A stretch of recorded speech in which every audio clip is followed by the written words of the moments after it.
Hello పిల్లలు, నేను మీ బామ్మని వచ్చేసాను. ఈరోజు కాసేపు నవ్వుకుందామా?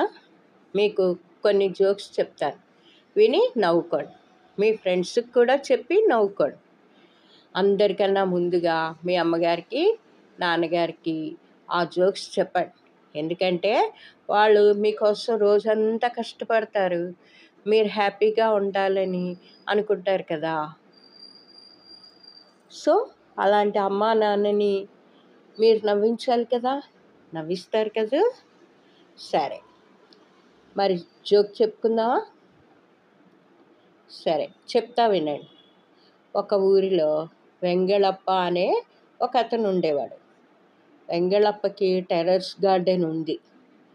ఆ రోజు పెద్ద వర్షం పడుతుందండోయ్. సడన్గా వెంగళప్పకి ఒకటి గుర్తుకొచ్చింది. వచ్చిందే తడవుగా ఫాస్ట్గా గొడుగు తీసుకుని, గొడుగు అంటే ఏంటో తెలుసా, అంబరెల్లా తీసుకుని వర్షంలో మేడ మీదకి వెళ్ళిపోయి పైప్ ఓపెన్ చేశాడండోయ్. పైప్ ఓపెన్ చేసి మొక్కలకి నీళ్లు పోసాడు, చెట్లకిను. ఏం చేశాడు? చెట్లకి నీళ్లు పోసాడు, మొక్కలకిను. వర్షం పడుతుంది కదా, స్పెషల్గా వాటర్ పోయాలా చెట్లకి? మీరు చెప్పండి. మీకు నవ్వొస్తుందా? నాకైతే నవ్వొస్తుందండోయ్. సరే, ఇంకోటి చెప్పనా? వెంగళప్ప ఒక ఐస్ క్యూబ్ని ముందు పెట్టుకుని అలా చూస్తూ ఉండిపోయాడు.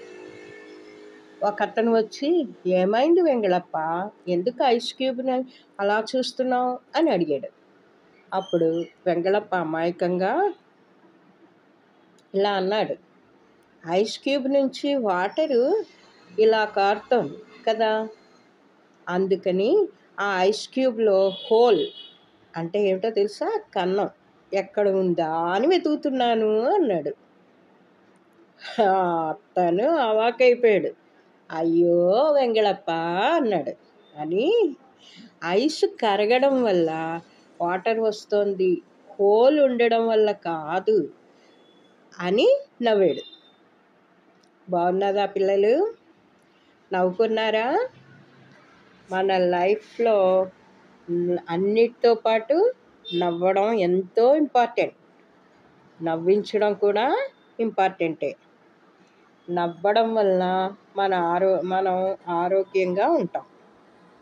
సో బామ్మ మాట విని నవ్వుకోండి, నవ్వించండి. సరేనా పిల్లలు? నా మాట నచ్చితే సబ్స్క్రైబ్ చేయండి, లైక్ చేయండి. సరేనా పిల్లలు? బాయ్, మళ్ళీ కలుద్దాం.